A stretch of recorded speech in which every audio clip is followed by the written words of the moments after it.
Já pensou em como seria se por toda a sua vida, o que você acreditou que fosse verdade, era uma grande mentira? Não estou falando de alguém distante da fé, perdido no pecado. Estou falando de mim, de alguém que passou décadas pregando o Evangelho, liderando uma igreja, sendo considerado um homem de Deus, enquanto o céu permanecia em silêncio diante das minhas orações. Eu me chamo Robert Mason, tenho 67 anos e sou pastor há mais de 40 anos. Durante muito tempo, acreditei ou quis acreditar que estava fazendo tudo certo. Sermões inspiradores, cultos lotados, convites para congressos e conferências, viagens missionárias. Minhas redes sociais estavam repletas de mensagens de gratidão, com pessoas dizendo que minhas palavras haviam mudado suas vidas. Mas havia uma pergunta que eu evitava: o que realmente estava motivando meu coração? A resposta a essa pergunta quase me custou a eternidade. Minha rotina era exemplar aos olhos dos outros. Acordava cedo, lia a Bíblia, orava com minha esposa, escrevia devocionais. Aos domingos, o púlpito era meu reinado, e a congregação meu reflexo. Embora eu dissesse que tudo era para a glória de Deus, no fundo eu sabia que cada aplauso, cada lágrima da congregação, cada nova família que se unia à igreja, alimentava meu ego, um ego disfarçado de santidade. Eu não estava cego, apenas escolhi ignorar o desconforto. A voz sutil do Espírito, me perguntando se eu estava servindo ao povo ou a mim mesmo, era abafada pelas minhas atividades. A obra nunca parava, e se alguém me confrontasse, bastava mostrar os frutos visíveis. Mas o que eu não sabia é que existem frutos que podem parecer perfeitos por fora, mas estão apodrecendo por dentro. Com o tempo, algo dentro de mim começou a esfriar. A presença de Deus, que eu sentia com tanta intensidade nos primeiros anos de ministério, se tornou cada vez mais distante.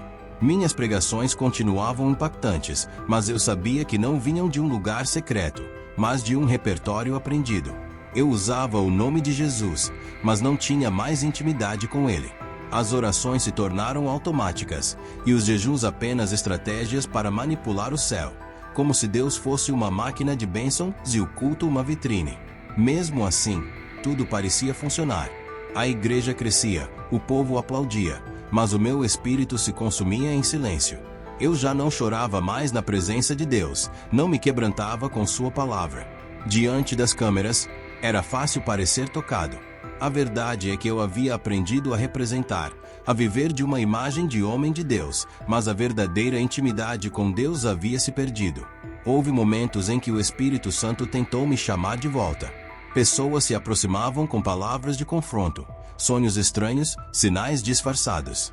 Mas eu sempre encontrava uma justificativa. Quem ousaria duvidar da santidade de alguém como eu? Eu mesmo acreditava que meu nome estava escrito no livro da vida, até que o dia chegou em que meu coração parou.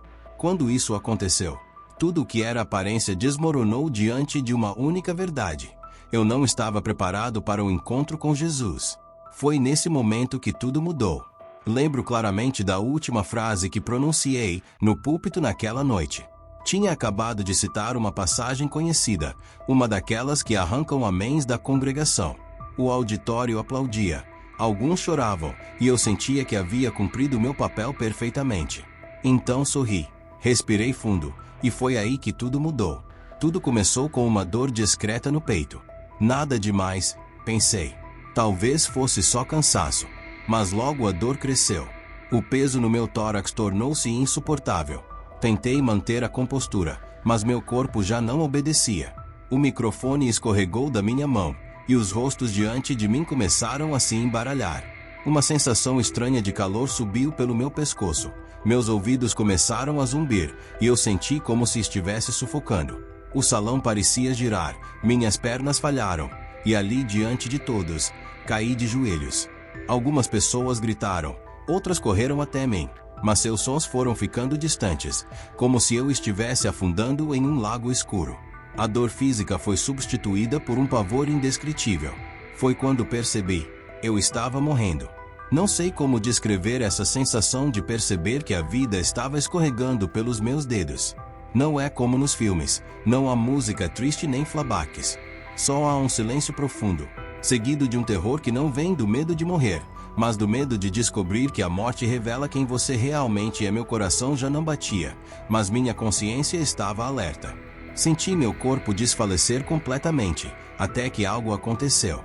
Um solavanco, como se tivesse sido arrancado de dentro de mim. Então, me vi.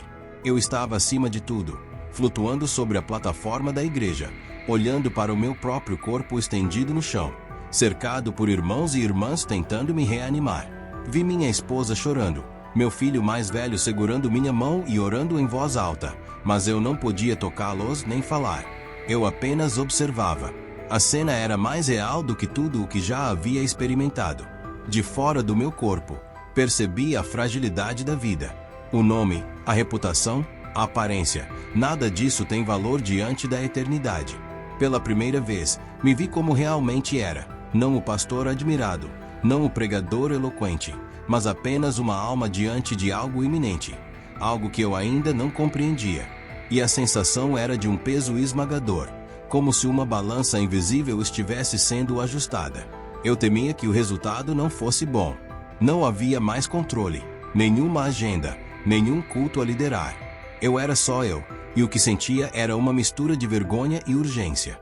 Uma certeza inexplicável de que, em instantes, eu seria confrontado com algo ou alguém que conhecia tudo sobre mim, não apenas o que eu mostrava ao mundo, mas até o que eu escondia de mim mesmo. E foi nesse estado de completa consciência e impotência que a atmosfera ao meu redor começou a mudar. O ar, se é que posso chamar assim, tornou-se denso, quase palpável. Uma presença diferente se aproximava, e eu soube. Algo sagrado estava prestes a acontecer. Por alguns instantes, tudo ao meu redor ficou em silêncio, mas não o silêncio que conhecemos. Era um silêncio vivo, absoluto. Como se até o tempo tivesse parado para observar o que estava prestes a acontecer. Eu flutuava em um espaço que não era exatamente escuro, mas também não estava iluminado. Era como se estivesse em um limbo entre dimensões.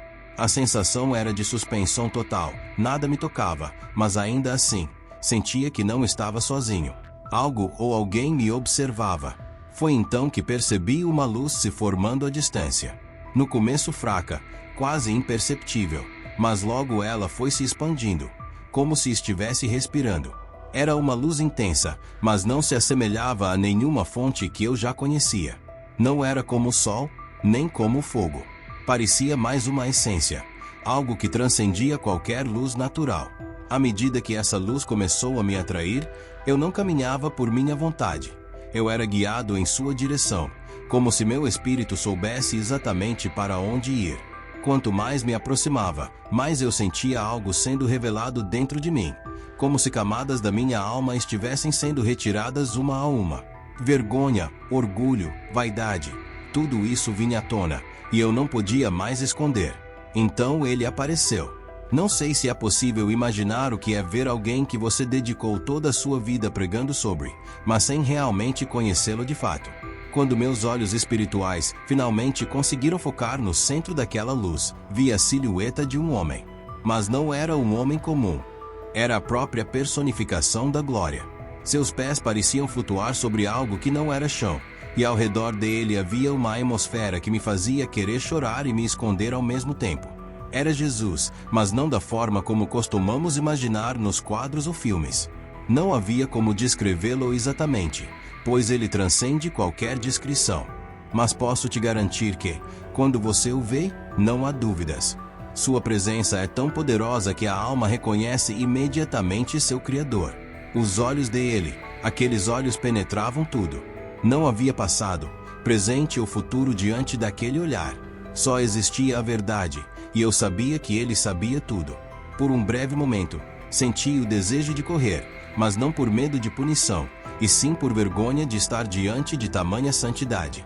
Estar diante da pureza de sua justiça expõe a nossa verdadeira insignificância. Eu que passei anos sendo admirado como uma referência espiritual, agora me via nu, diante da mais pura justiça. Ele não disse nada no início, apenas me olhou, e o silêncio dele foi mais forte do que qualquer grito. Então ele falou. Sua voz não era apenas som, era vida. Cada palavra ressoava, não só nos meus ouvidos, mas em todo o meu ser. Ele disse, Você tocou o coração de muitos, mas não permitiu que o meu tocasse o seu. Essas palavras foram como uma espada, cortando minha alma. Quis responder, justificar minhas ações, dizer que fiz o melhor que pude. Mas naquele lugar, diante dele, não havia espaço para desculpas. Só havia a verdade. Ele continuou: você pregou com eloquência, mas não com quebrantamento. Buscou o reconhecimento dos homens mais do que a minha aprovação. Transformou o púlpito em um palco e a adoração em uma performance. Cada palavra dele revelava algo em mim que eu havia ignorado por tantos anos. Eu sabia, sempre soube, mas preferi fechar os olhos. Então ele me mostrou imagens da minha própria vida. Não eram visões fantasiosas, mas realidades espirituais que eu nunca percebera. Vi pessoas sendo enganadas pela minha fachada de piedade. Almas se perdendo porque confiaram mais em mim do que na palavra. Vi multidões aplaudindo enquanto o céu chorava em silêncio. Nesse momento, Jesus olhou profundamente em meus olhos e disse algo que ainda ecoa em minha alma. Você sabia a verdade, mas preferiu o aplauso. Não havia raiva em sua voz, nem ódio, apenas uma justiça pura, perfeita e inegociável. Uma verdade que não permite maquiagem nem retórica. Foi ali que compreendi. Diante do juiz justo, tudo vem à tona, não apenas o que fazemos, mas o porquê fazemos. Sua presença era tão forte, tão intensa, que meu espírito se curvou automaticamente. Não conseguia permanecer de pé, não por medo, mas porque não havia como estar erguido diante de tanta glória. Eu tremia, chorava e me sentia desintegrar. Enquanto eu ainda estava prostrado, algo começou a mudar ao meu redor. Uma espécie de silêncio sagrado preenchia o ar, não vazio, mas cheio, repleto de uma presença que me atravessava por dentro. Foi nesse ambiente, onde até o ar parecia ter consciência, que Jesus voltou a falar. Desta vez, suas palavras não vieram para apenas revelar, mas para confrontar. Filho, quando foi que você deixou de me amar para apenas me usar? A pergunta dele perfurou a parte mais escondida da minha alma. Não era agressiva, mas suave, porém inquestionavelmente firme, como uma lâmina que separa o espírito da carne. Eu não consegui responder. Só chorei, porque eu sabia que, em algum ponto do caminho, eu me perdi. Não de forma escandalosa, mas de maneira sutil. Pouco a pouco, o secreto passou a ser mais importante que o público. A devoção deu lugar ao desempenho, o quebrantamento se transformou em performance. Jesus então me mostrou os meus momentos de oração. Alguns eram sinceros, mas muitos eram vazios. Eram palavras bonitas, repetidas, mas sem intenção. Eu pedia direção, mas não esperava uma resposta. Jejuava para manter a imagem. Pregava sobre o céu, mas meu coração estava agarrado à terra. Ele disse: você ensinou sobre o reino, mas construiu impérios terrenos com meu nome. Transformou dons em ferramentas de vaidade. Ministrou arrependimento, mas recusava-se a se arrepender. Essas palavras foram como um espelho impossível de evitar. Vi claramente quantas vezes fingi estar cheio do Espírito, quando, na verdade, estava vazio. Quantas vezes disse aleluia sem convicção. Quantas vezes declarei meu amor por Jesus, quando o que eu realmente queria era a aprovação dos homens. Então Jesus abriu algo diante de mim, como se uma tela espiritual fosse projetada no ambiente. As cenas da minha trajetória iam sendo reveladas. O que me impactou não foram os erros visíveis, mas os detalhes, as intenções, os bastidores do meu coração. Cada momento de soberba disfarçada de autoridade. Cada julgamento secreto contra meus irmãos. Cada vez que ignorei a voz do Espírito por conveniência. Nada disso se perdeu. Tudo estava registrado. Então ele mencionou as Escrituras. Nem todo aquele que me diz Senhor, Senhor, entrará no reino dos céus, mas apenas aquele que faz a vontade de meu Pai que está nos céus. Mateus 7, versículo 21. Eu conhecia esse versículo e já havia pregado sobre ele, até o usei para alertar outras pessoas. Mas naquele momento, diante de Jesus, percebi que a palavra não era mais para os outros, mas para mim. Não era mais um sermão, era um veredito. Ele prosseguiu: muitos naquele dia dirão: Senhor, em teu nome pregamos, curamos, profetizamos, e eu direi: nunca vos conheci, apartai-vos de mim. Enquanto ele falava, Uma dor profunda começou a se espalhar dentro de mim, porque eu agora entendia. Fazer algo para Deus não é o mesmo que andar com Ele. Servir no altar não substitui a intimidade no secreto, e o ministério público não cobre a negligência da vida privada. Mas havia mais. Jesus olhou para mim com uma expressão que misturava tristeza e compaixão e disse: "Você não caiu por cometer grandes pecados, mas porque ignorou os pequenos dia após dia. Você os normalizou, os racionalizou, e ao fazer isso, se afastou de minha presença sem perceber." Essas palavras me atingiram de uma forma mais dolorosa do que qualquer doença física. Quantas vezes negligenciei uma confissão? Quantas vezes ignorei o chamado do Espírito para estar com Ele, trocando por trabalho, agendas, eventos? Eu não via, mas estava em queda constante. Não uma queda escandalosa, mas uma queda silenciosa, com consequências eternas. Então Ele me mostrou as pessoas. Vi rostos, muitos deles, centenas, talvez milhares. Pessoas que de alguma forma haviam sido influenciadas por mim. Algumas seguiram a fé, outras tropeçaram por confiar mais na minha imagem do que na palavra. A pergunta que ficou ecoando no meu espírito foi: quantas dessas pessoas realmente foram levadas até Jesus, e quantas, na verdade, eu levei até mim mesmo? Isso me rasgou por dentro, porque eu sempre acreditei que estava ajudando, mas agora, diante da verdade encarnada, via o que ninguém mais via: a motivação por trás das minhas ações, e muitas vezes, essa motivação estava contaminada. Jesus então se calou por alguns momentos. Eu sentia como se tudo dentro de mim estivesse sendo refeito, quebrado e reavaliado. Sua presença era tão intensa, que mesmo em silêncio, ele continuava a falar, porque ali, tudo era revelação. Quando ele voltou a falar, suas palavras ecoaram no meu íntimo: eu não busco perfeição, mas verdade. Não exijo obras sem falhas, mas um coração que treme diante da minha palavra. Nesse instante, meu espírito se estremeceu, porque no fundo, eu sabia que havia negligenciado esse temor. A familiaridade com o ministério me fez perder o temor pela sua presença, e isso foi me adoecendo por dentro, sem que eu percebesse. Foi nesse momento que algo ainda mais profundo aconteceu. A última coisa que lembro antes de ser trazido de volta foi o olhar de Jesus. Não havia mais palavras, apenas aquele olhar que dizia tudo, que desnudava a alma e deixava claro que, diante dele, não há espaço para máscaras. Eu sentia como se minha essência estivesse sendo selada com algo eterno. E então, veio a queda. Foi como se eu tivesse sido puxado de volta, com uma velocidade incompreensível. Uma força invisível me arrancou daquele lugar de glória e me lançou de volta ao meu corpo frágil, limitado e doente. A primeira sensação foi dor, uma dor física aguda no peito, nas costelas, nos braços. Logo em seguida, o som das vozes, os aparelhos, as batidas, as luzes brancas acima de mim, o cheiro frio e metálico de hospital.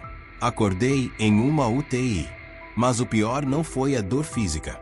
O pior foi perceber que minha alma não estava mais ali. Meu espírito ainda tentava tocar o céu, enquanto meu corpo estava preso à terra. Sentia-me como um estrangeiro dentro de mim, como se meu corpo fosse pequeno demais, estreito demais, depois de tudo o que havia experimentado. Os médicos disseram que eu havia sofrido um infarto grave. Segundo eles, meu coração parou por vários minutos. Me chamaram de milagre, mas nenhum deles sabia que o verdadeiro milagre não foi apenas voltar à vida. O verdadeiro milagre foi voltar com os olhos abertos.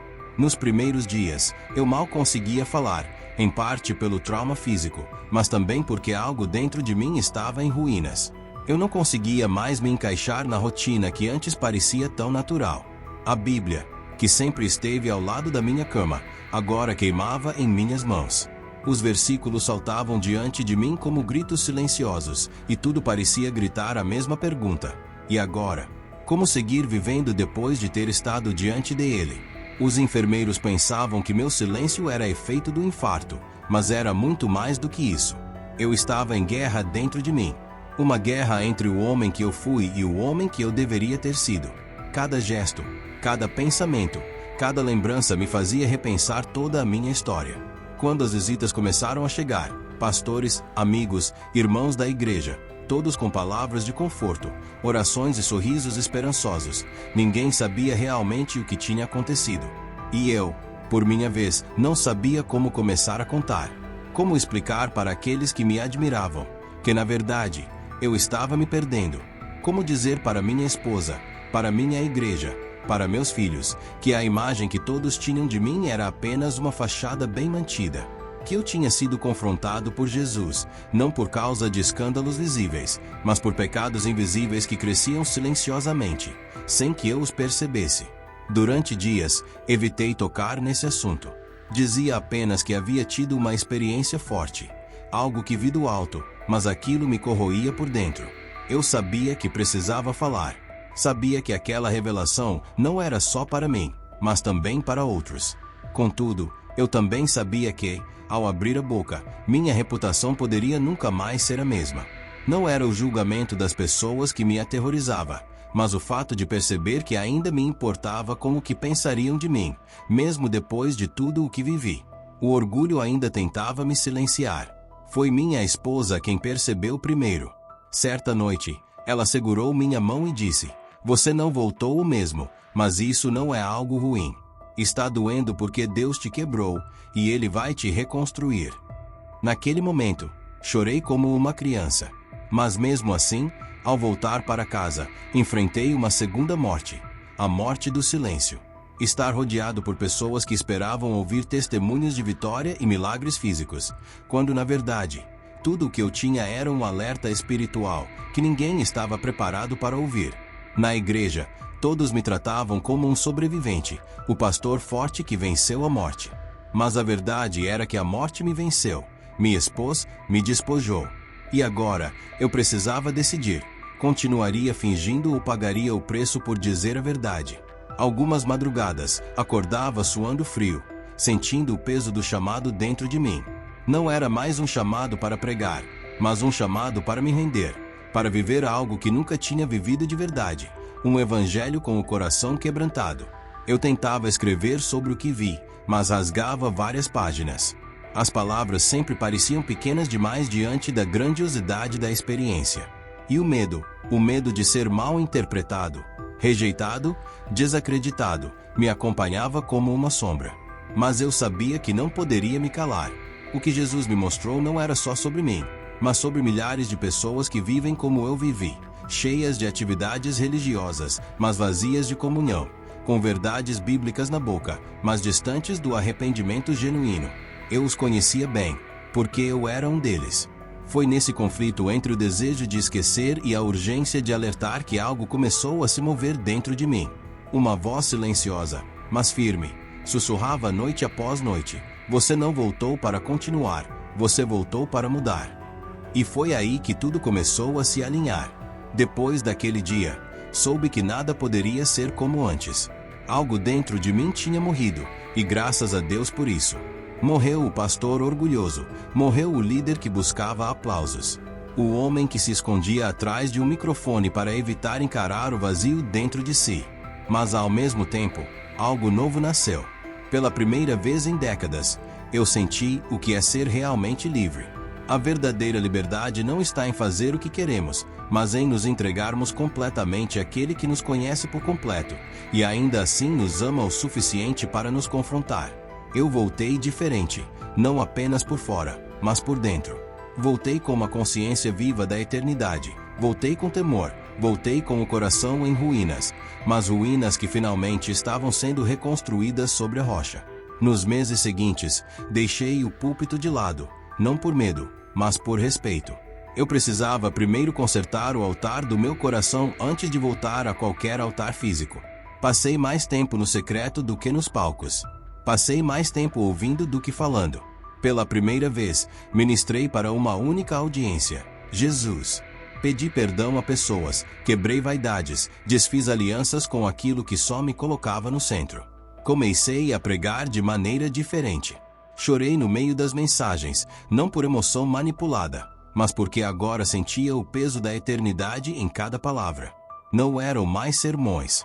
Eram confissões públicas de alguém que finalmente entendeu o que é ser alcançado pela graça, mesmo depois de anos fingindo que já a vivia. E o mais surpreendente foi o que Deus começou a fazer com isso. Pessoas começaram a se quebrantar. Gente que nunca chorava começou a confessar pecados. Jovens que estavam frios voltaram a orar. Líderes começaram a se expor em verdade. E tudo isso não porque minhas palavras eram espetaculares, mas porque agora elas vinham de um lugar real. Hoje compartilho isso porque entendi que essa experiência não era apenas minha. Era um alerta, um aviso, um chamado urgente de Deus para todos nós que carregamos seu nome, mas às vezes o deixamos de lado. Talvez você esteja assistindo a este vídeo agora com o coração pesado. Talvez sinta que se afastou, sem perceber. Talvez sua vida esteja cheia de atividades religiosas, mas vazia de presença. Eu preciso te dizer, ainda há tempo. Se você está respirando, é porque a misericórdia de Deus ainda está te chamando. Não espere ser confrontado pela eternidade, como eu fui. Não espere que a dor abra seus olhos. A palavra está viva, o Espírito ainda fala, Jesus ainda chama. Se você sente que algo precisa mudar, mude agora. Não porque eu estou dizendo, mas porque o céu está te chamando de volta. Compartilhe esse vídeo com alguém que você acha que precisa ouvir essa mensagem. Muito obrigada por assistir até aqui. Não se esqueça de se inscrever no canal e ativar as notificações para não perder nenhum testemunho. Nos vemos no próximo vídeo.